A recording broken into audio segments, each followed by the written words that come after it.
Olá pessoal, tudo bem? Nós estamos na nossa série de estudos sobre teologia e nós estamos falando sobre a relação da teologia com a religião.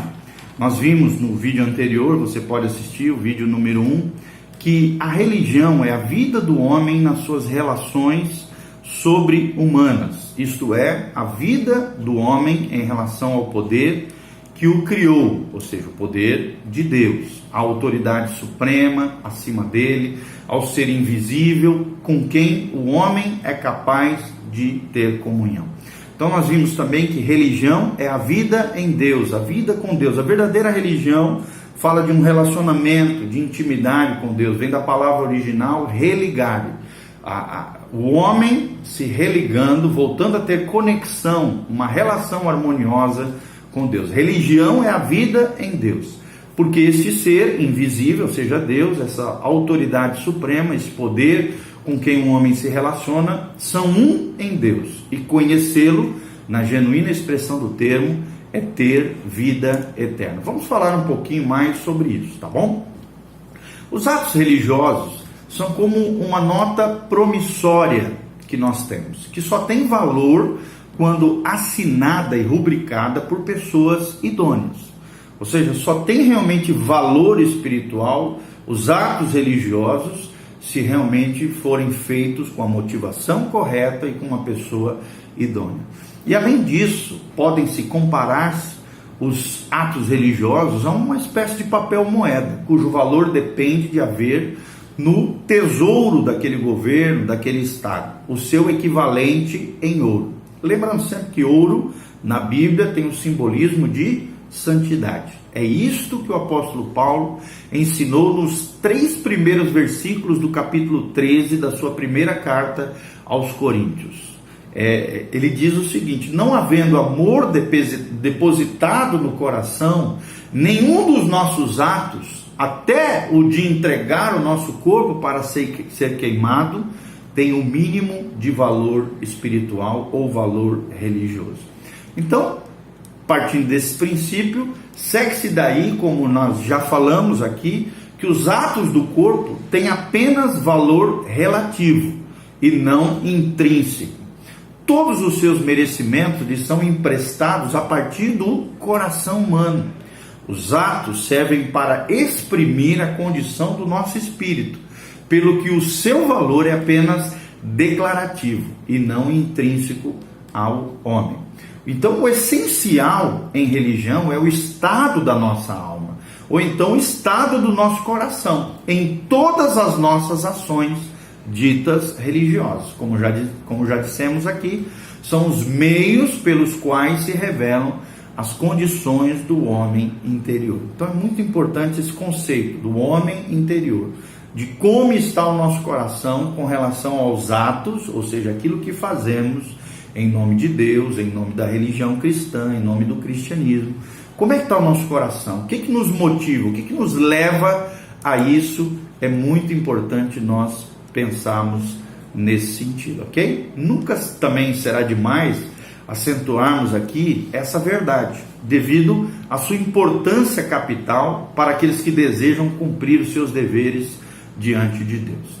Muito grave é o erro em que muitos laboram, trabalham, se esforçam de confundir a religião com as suas manifestações, como aconteceu, por exemplo, com os fariseus, que valorizavam muito a parte externa da religião, os ritos cerimoniais, a parte externa da religião, como diz Mateus 7:23, e então lhes direi abertamente, Jesus dizendo: nunca vos conheci, apartai-vos de mim, vós que praticais a iniquidade. Então, a verdadeira religião envolve culto, envolve sacrifício próprio, envolve oração, e não raro se manifesta através das obras de beneficência.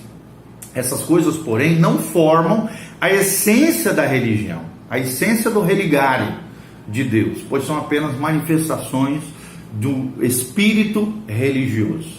A glória da religião, a essência da religião não se acha naquilo que podemos fazer ou fazemos, mas senão na realidade de um Deus bondoso, misericordioso, de uma comunhão íntima entre Deus e o homem, reiterando aquilo que nós estamos falando aqui, a religião é a vida em Deus. A verdadeira religião, a essência da religião é uma vida em Deus, da religião cristã. Claro que nós estamos falando da cosmovisão cristã, bíblica, profética, cristã, que se manifesta em obras variadas.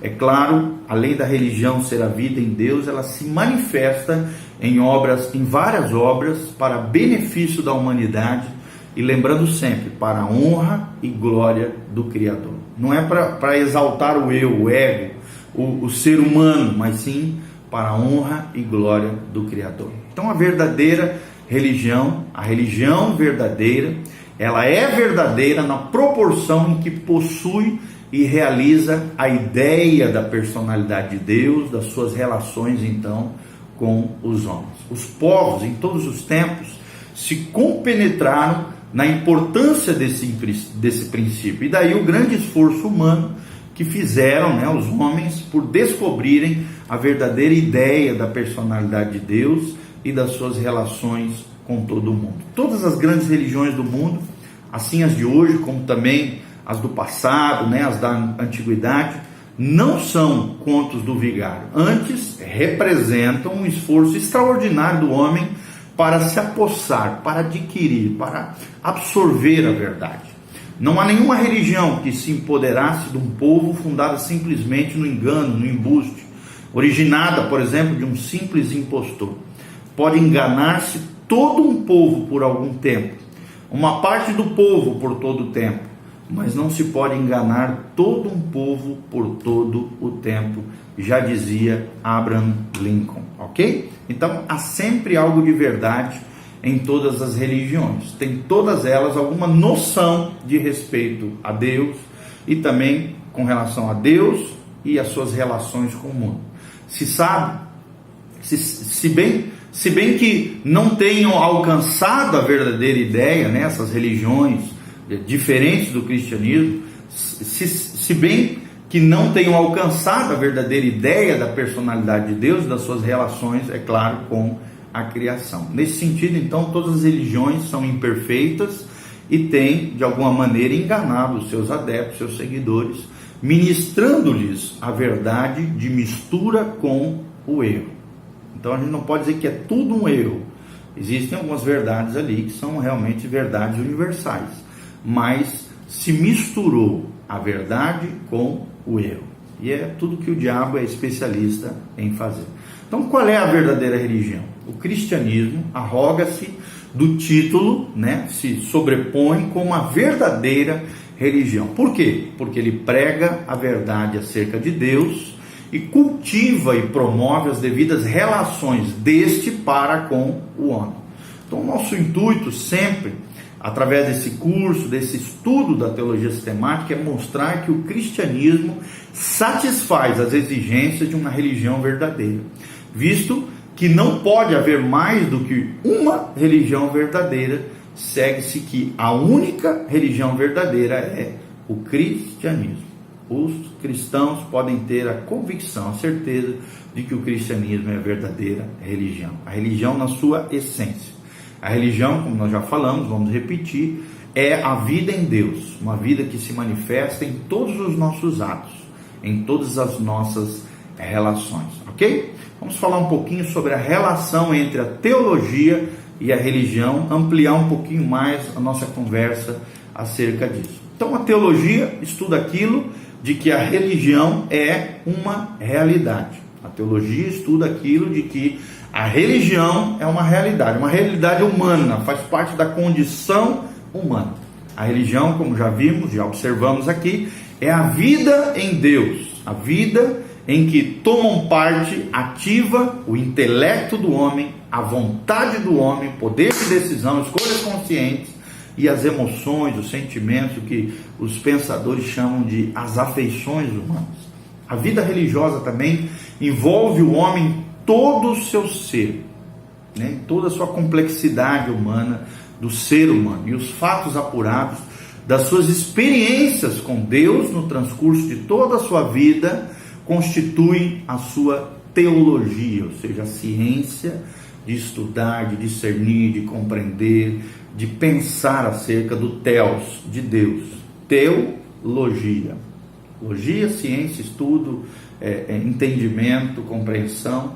Theos, Deus, no grego. Então, o homem é um ser que reflete, que pensa sobre as suas experiências, diferente dos demais animais.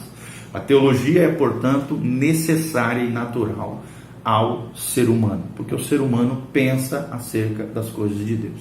O homem não pode deixar de ter uma teologia, salvo se ele deixar de meditar nas experiências mais sublimes e mais preciosas dessa vida. Por exemplo, nós vemos isso no livro de Gênesis, a narrativa de uma das augustas experiências de Abraão com Deus. Experiência essa em que Abraão aprendeu uma preciosa verdade, ignorada talvez até então. Ele aprendeu que Deus é um Deus provedor, o Jeová Jireh, o Senhor proverá.